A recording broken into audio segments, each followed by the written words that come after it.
Hey there, YouTube. I'm Jack, and this is Raw Tropical Living. Thanks for joining me today. Hope you're all doing well out there.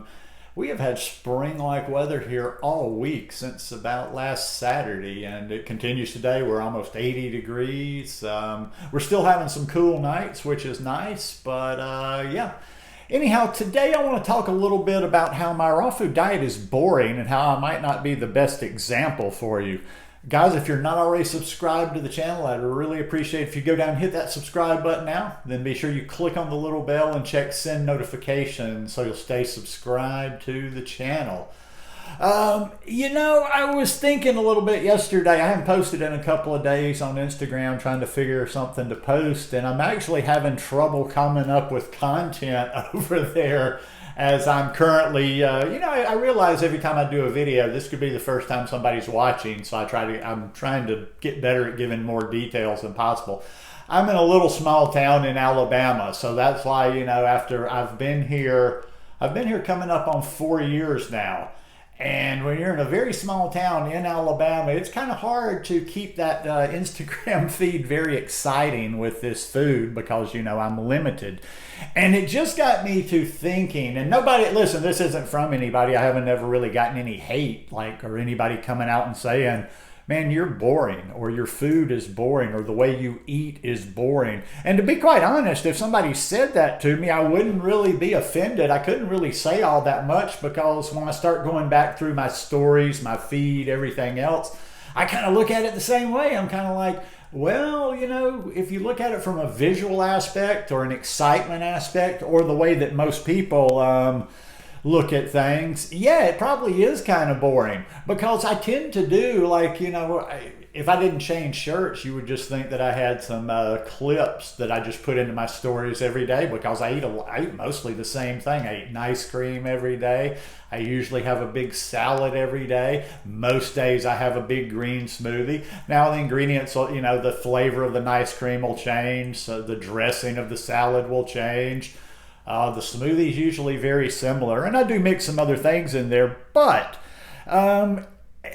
one thing too, I eat all my meals by myself. This is a big revelation that I had the other day, just to myself. Sometimes I'm just laying around and I'll be thinking about one thing and just something that should be obvious pops into my head, but I've been, June will be 9 years that I've been vegan, high raw vegan as well, and since that time, since June, I've eaten 95% of my meals by myself. I've been alone 95% of the food that I have eaten in the time that I've been vegan.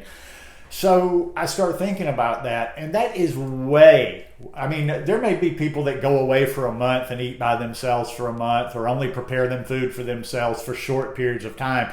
But I would venture to say there's not a whole lot of people that eat solo by themselves as much as I do.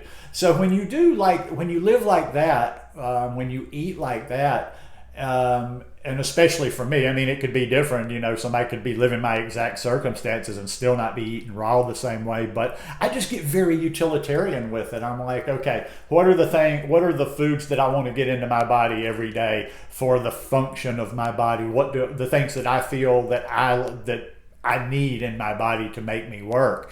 And that's what I shoot for. And that's totally diametrically opposed to what I used to do or how most people do, just thinking what do I feel like? I hear people say that with regards to food all the time. What do I feel like? Like it's some sort of sensory experience instead of a fueling experience. So yeah, sometimes I look, and even some of the videos and some of the things I share, I'm like, yeah, probably to the outside world, that looks pretty damn boring.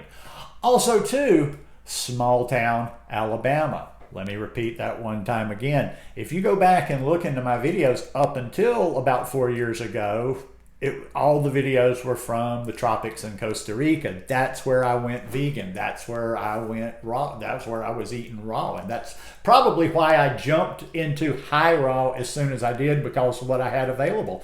Then yes, it was a lot more exciting. Damn, I want to go back to Costa. I want to go to Costa Rica for a lot of reasons, but I want to go back down mainly just to shake up my Instagram feed a little bit and get some color back in there. I didn't quite realize just how good I had it. And I didn't take things for granted. I always appreciated being in Costa Rica, but I just didn't really realize it until I scroll way back in my timeline and see posts from Costa Rica and like, ooh, one day here's a big bowl of mixed fruit. Here's pineapple. Here's great looking papaya. Here's mamey sapote. So, you know, that was what I was used to. And then things, yeah, were a little bit more exciting. You know, there were different fruits throughout the day. There were different dressings on my salad. There was more color in my salad because a lot of the vegetables and things that I like to use were cheaper down there. You know, I don't put there's certain things I don't put in my salad just because, you know, like say a red bell pepper where I am here is about $1.60, 70 cents. I would just use those just for color in Costa Rica. So there's a lot of different reasons.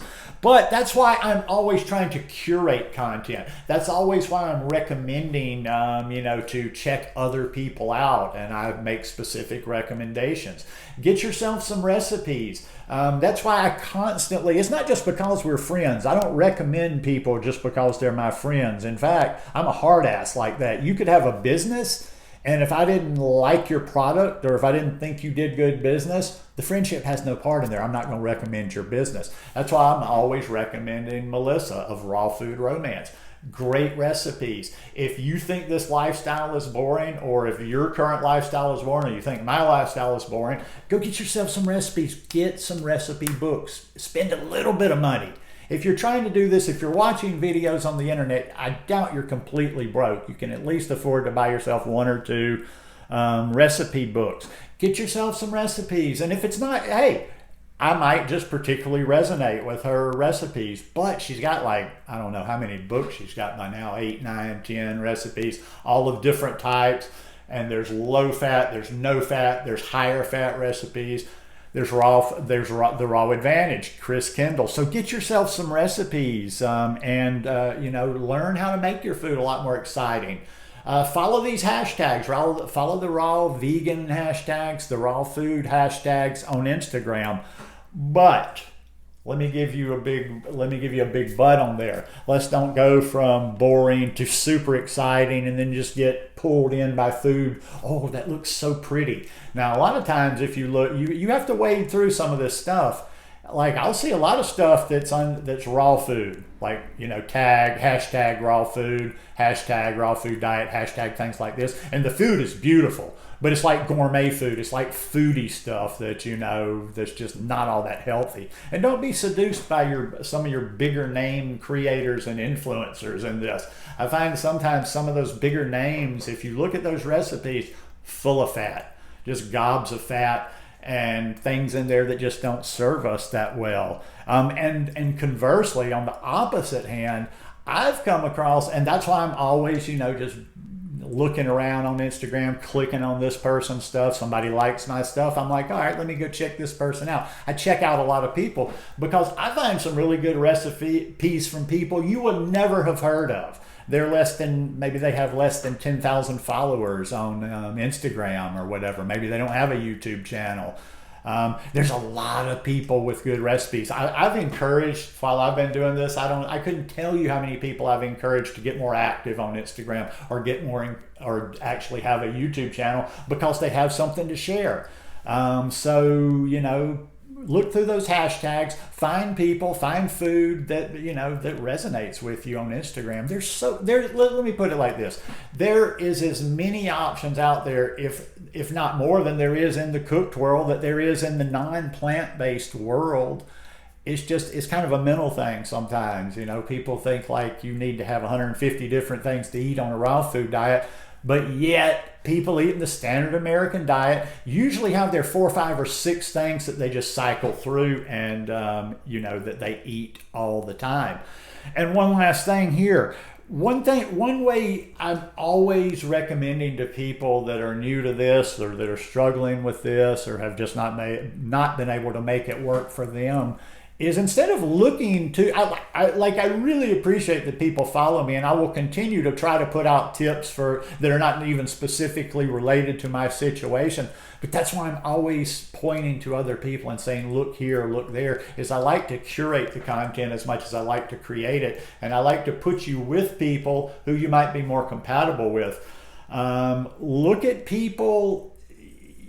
Look at people that have similar lifestyles to you. Look at people that have similar circumstances to you, whether it be a geographically, maybe it's like, I hear this a lot. People will ask me questions about how do you do this when there's other people in your house that you're trying to make food for or eat with that aren't vegan? I don't know. I've never done that.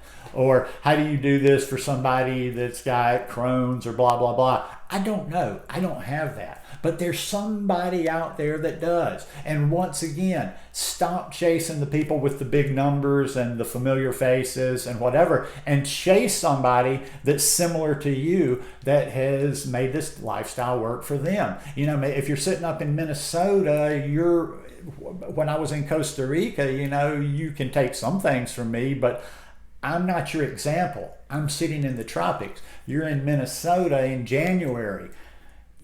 What are you going to take from me on that? So find people that are similar to you. But is my raw food diet boring? To the outside person, probably yes. If you came here and just ate the same thing I did all the time, maybe yes. To me, it's not boring. I don't ever find it boring, although there are times when I'm like, well, it'd be nice to try something different.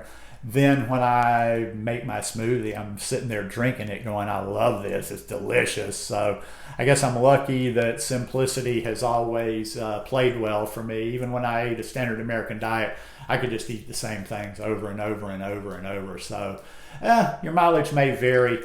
It's only as boring as you make it. Anyhow, hope you guys enjoyed this video today. If you like it, please give me a thumbs up, and I'll see you again this weekend.